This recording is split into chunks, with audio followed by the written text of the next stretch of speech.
我断供了，430万买的房子，如今呢跌到200万，你是我，你该何去何从呢？有人会质疑，上海的房价也会腰斩，这里毋庸置疑。12万8一平买的房子，现在只能卖3万8了。这个不是故事啊，这是深圳楼市最惨烈的车祸现场。各位观众朋友们好，这里是大时局，我是燕青。房子不仅是家，更是中国中产阶级财富的基石，信仰的图腾。但现在这个图腾正在坍塌，变成一个吞噬一切的黑洞。上海的一位软件工程师，妻子是销售，曾经年收入30万人民币左右。在双方父母的倾囊相助下，凑齐了首付，在上海青浦区买下了人生的第一套房。每个月1万3的月供，那是对于他们来说完全可以承受。然而呢，命运的转折来的是猝不及防。去年，他的妻子因为怀孕辞职，而他自己恰好被公司裁员。2个人同时失业，积蓄很快就耗尽。更致命的是，房价的雪崩式下跌，从430万跌到200万，暴跌50%以上，230万就这样蒸发了。但这还不是最残酷的，房子虽然只值200万，他欠银行的贷款却有280多万。这意味着，即使他把房子卖掉，不仅130多万的首付和几年来的还款全部打了水漂，他还倒欠银行80万。他选择了断供，以为把房子丢给银行就两清了，但很快他就收到了银行的起诉书，最终房子被法院拍卖，只拍卖了150万。法院说130多万的差额呢还要我还，而且产生的律师费、诉讼费等各种费用呢，法息都需要我继续偿还。我和老婆呢也上了征信黑名单，留下了不良记录。我们的人生呢，从买房的那一刻呢，彻底改变了。这位工程师的悲剧绝非个案，它是一场正在加速蔓延的金融瘟疫的缩影。让我们来看一组令人心惊胆战的数据和画面。在上海，这个曾经被认为是中国房价最坚挺的堡垒，如今也警钟长鸣。有视频博主引用数据称，25年上半年全市断供房累计突破4000套，比24年同期暴涨40%，相当于每天22套房产被银行收回。这呢，只是一个开始。那还有一些曾经被疯抢的明星楼盘，如今呢，也都成了业主们的噩梦。上海奉贤区的海湾绿地相送被称为上海第一天坑。2021年，业主以每平米2万的价格买入，短短4年，市场价跌到9400多，跌幅高达63.3%，而且还在继续下跌。金山的梅州新村跌幅63.2%，单价回到9000多，比很多4线城市的房价还要便宜。曾经因为学区房概念而被炒到14万6千元一平的杨浦鞍山密云小区，如今跌回6万8千元，跌幅53.5%。现在上海酒店式公寓都打4折，打5折，都只有100多万以前都300多万、500-600万的，所以酒店式公寓跌得很惨很惨。现在写字楼的价格也是打对折，打4折，而且还没人买。而在另一个1线城市，被称为中国科创之都的深圳，情况更加惨烈。12万8一平买的房子，现在只能卖3万8了。这个不是故事啊，这是深圳楼市最惨烈的车祸现场。曾经深圳的网红神盘南山月亮湾花园，房价现在暴跌了70%了，直接就是膝盖斩。小区70%的业主都是血本无归的，哭都没有眼泪。万万想不到，前海摩天楼的海景房从原先的10到12万一落千丈，跌到如今的4万多一平，简直就不敢相信。你让前业主怎么活呀？宝湾区的网红盘柏林君瑞，2021年高峰期一套89平的房子要700多万，而现在330万都不到，意思是单价现在都已经跌破开盘价了呀。我们大时局频道会及时追踪各种重大新闻。如果您想翻墙观看我们的节目，我推荐一款非常好用的 VPN， 神盾 VPN。我和我们团队的人觉得这是目前真正值得信赖的安全 VPN。为什么这么说呢？很多人可能都在用 VPN， 但是传统 VPN 存在一个问题，它只用一台服务器，资料经过加密传到 VPN 的服务器，然后由同一台服务器发送出去。那么也就是说，它不但知道您的来源 IP， 也知道您连去哪里。那这就意味着，只要那台服务器有风险，您的整条路径就会被看得一清二楚。而神盾 VPN 采用的是独家技术，双节点 P2P 加密结构，资料会经过2台服务器传送，第一台只知道您的来源 IP， 第二台只知道您要去的目的地。2台之间端对端加密，任何单一节点都无法还原整条通讯路径，连神盾自己都没办法追踪您在网络上的行踪。那除了安全，神盾 VPN 的速度和稳定性表现也很出色。神盾 VPN 可以在全球服务器自动切换，随时连接最近最快的节点，而且一个账号可以用在手机、电脑、平板上，可以全家分享。现在购买2年方案享65折优惠，输入我们节目的专属优惠码大10局再打9折，30天内不满意全额退款，无风险适用。请大家赶紧点击节目下方描述栏的购买链接进行购买。这些冰冷的数字背后，是无数个像那位软件工程师一样被时代洪流碾碎的中产家庭。根据中共国家统计局的官方数据，尽管官方口径试图稳定市场情绪，宣称价格趋于稳定，但70个大中城市的新建和二手住宅价格连续下跌已是不争的事实。2025年7月，70城新房价格同比下跌 2.8%， 这已经是连续第25个月的萎缩。或许有人会说，这只是普通中产阶级的困境，中国的富豪们依然高枕无忧。但现实是，恐慌情绪早已蔓延到金字塔的顶端，顶级豪宅市场的冰封更能反映出中国最顶层、信息最灵通的一群人的真实心态。我们来看几个案例。万达集团董事长王健林的独子王思聪，他在上海凯德茂名公馆的顶级豪宅被称为楼王中的楼王。这套房子最初挂牌价9200万，随后一路降价到8800万、8500万、8000万，甚至一度降到6100万，至今仍在挂牌，无人问津。单价从22万一平米跌到了不足16万。上海的一栋100年老洋房曾是安家、30而已等多部热门影视剧的取景地。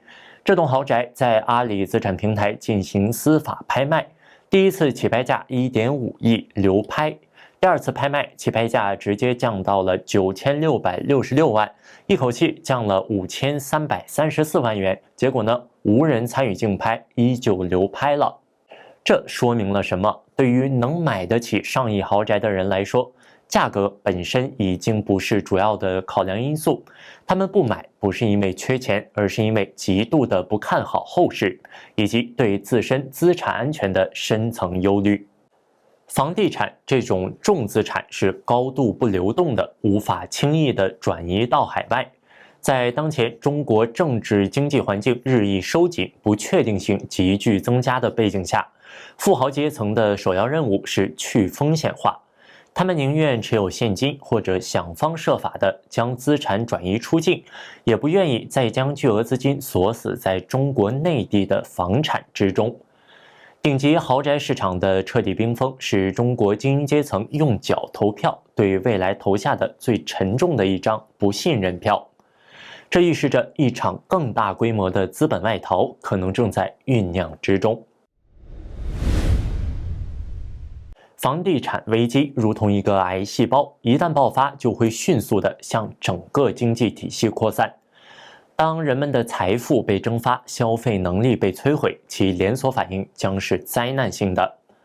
现在呢，让我们走出住宅小区，去看一看中国最繁华的商业心脏和曾经被誉为世界工厂的工业区，那里的景象或许更加令人触目惊心。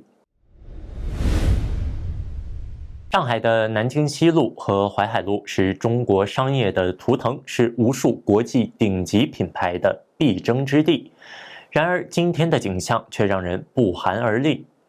一位上海本地博主用镜头记录下了这一切。在南京西路曾经的100年老店功德林，下午5点半，竟空无一人。我没有想到，它还多年被评为米其林餐厅。这就是我见到的空荡的实景了，无一顾客，我很尴尬，赶快转出店外。下面我们把镜头转到马路的对面来看一看，这就是米国百年科乐公司在上海的体验中心。今天看到的却是人去楼空。马路的这边，这是上海老字号人力服装公司，竟然也歇菜了。这些商店都是我们上海人儿时的记忆。在淮海路，一位博主更是拍到了一整栋商业大厦的商铺竟然全部倒闭歇业。这样的景象，可是上海50年从未遇见过的。镜头转到深圳，情况同样不容乐观。在深圳较好的地段，福田区的新洲路附近，本应是白领精英聚集的核心地段，一位博主在工作日中午11点半来到这里的一条美食街，看到的却是门可罗雀的景象。风景是很美丽的，饭是很好吃的，可是人都到哪里去了呢？你敢相信吗？这里是位于深圳最核心的位置，南山区的万象天地旁边的商场，这里的实体很多店面都关闭了，现在的实体非常的不好做。这个商场现在有部分的商铺只需要交物业费就可以入住了。这已经不是简单的消费降级，而是消费的雪崩。当一个城市最核心、最昂贵的地段都出现了大规模的空铺潮，这说明整个社会的消费信心和消费能力已经出现了系统性的崩塌。如果说南京西路的萧条是市场自发的衰退，那么深圳前海的失败则更具政治象征意义。前海这个初始投资高达450亿美元，被官方媒体誉为大陆小香港，定位为未来国际科技和金融中心的项目，是习近平亲自部署、亲自指挥的样板工程。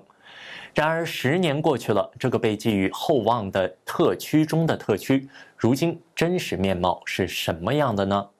一位亲身探访的博主给出了他的答案。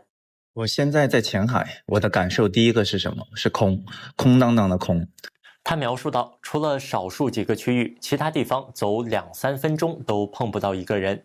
高楼林立，但里面大多是空的，大量的空地变成了露天停车场。前海的失败是习近平自上而下政治挂帅的经济发展模式失败的缩影。华裔经济学者李恒清分析指出，前海的繁荣本应依托于香港，但随着反送中运动被打压，国安法的实施，香港的法治、资金自由流动等核心优势荡然无存，大量资本和人才外流，香港自身经济都在凋敝。一个失去了自由灵魂的香港，又如何能带动一个只有钢筋水泥躯壳的前海呢？前海的空荡不仅仅是一个房地产项目的烂尾，它更像一座纪念碑，刻着一个深刻的教训。再多的投资，再高的政治指令，也无法创造出一个缺乏自由、法治和开放精神的国际金融中心。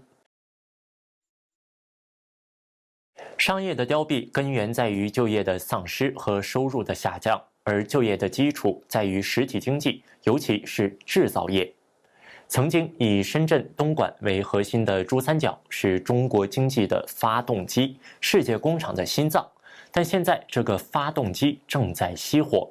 让我们听听一位在东莞和深圳从事二手机床设备买卖的商家的哭诉，他的话语充满了绝望。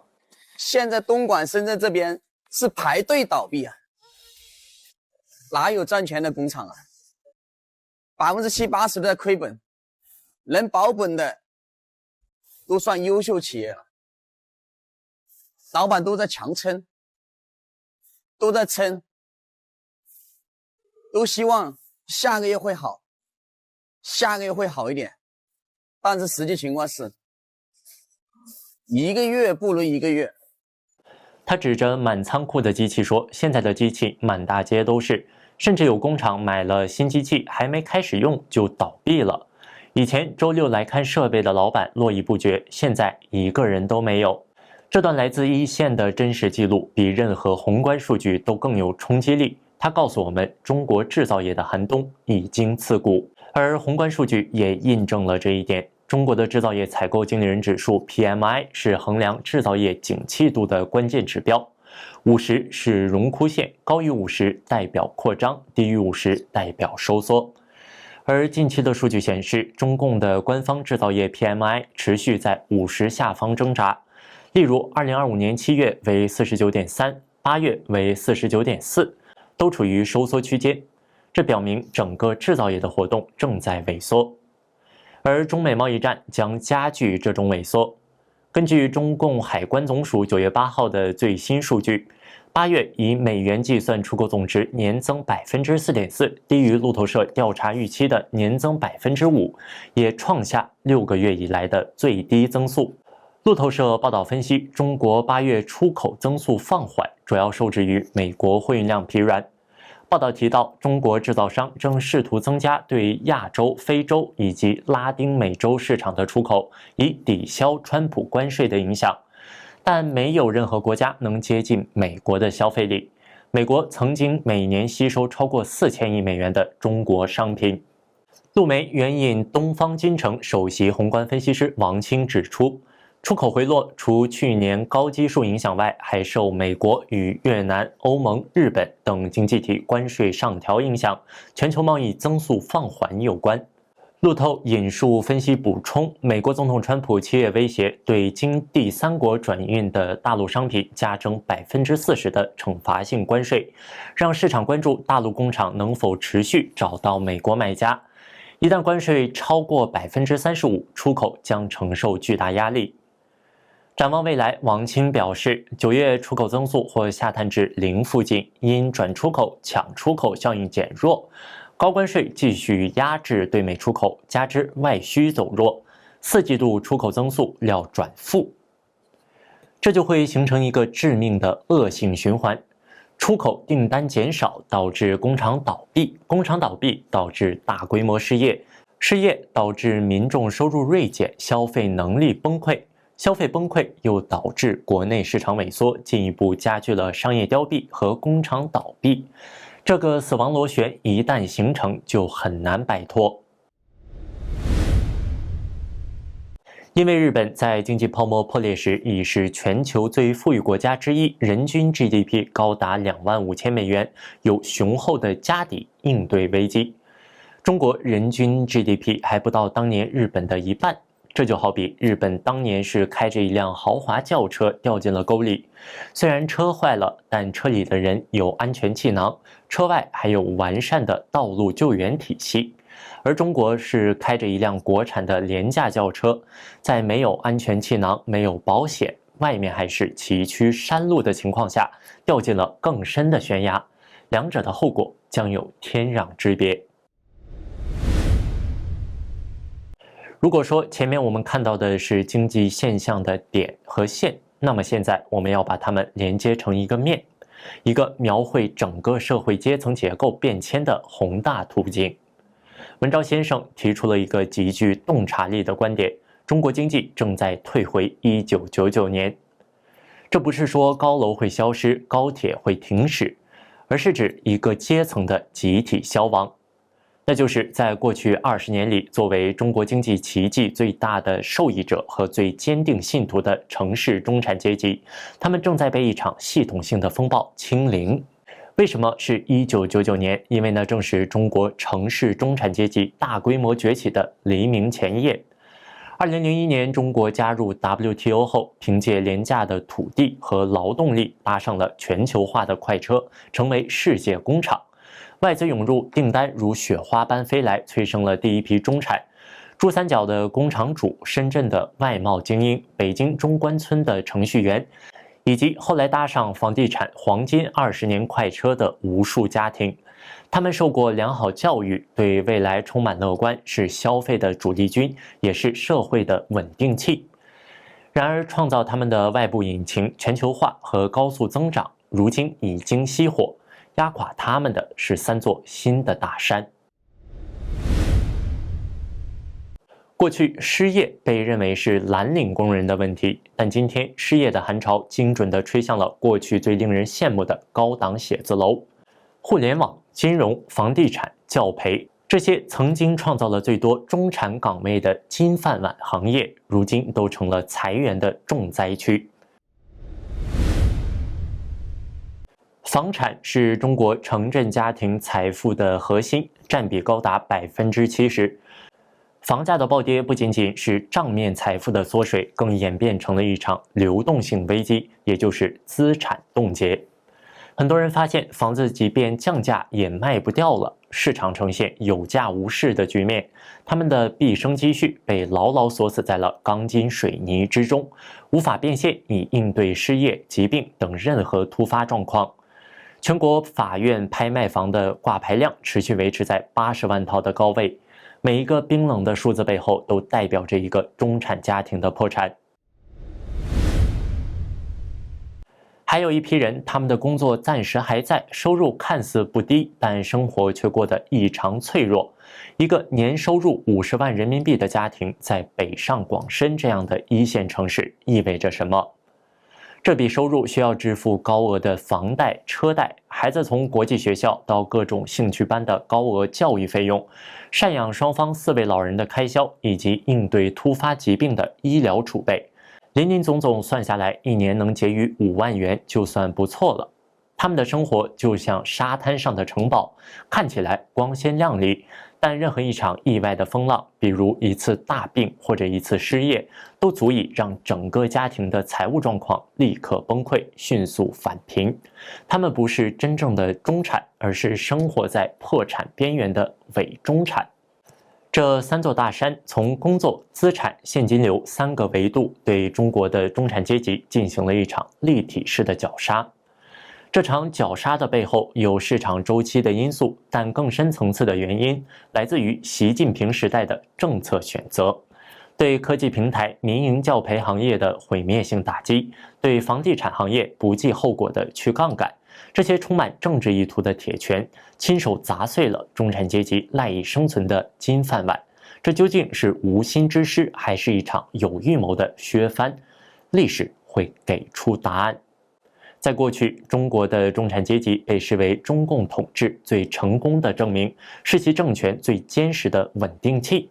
但现在，随着他们的财富被洗劫，未来被剥夺，这个群体正在从社会的稳定器变成最大的不稳定因素。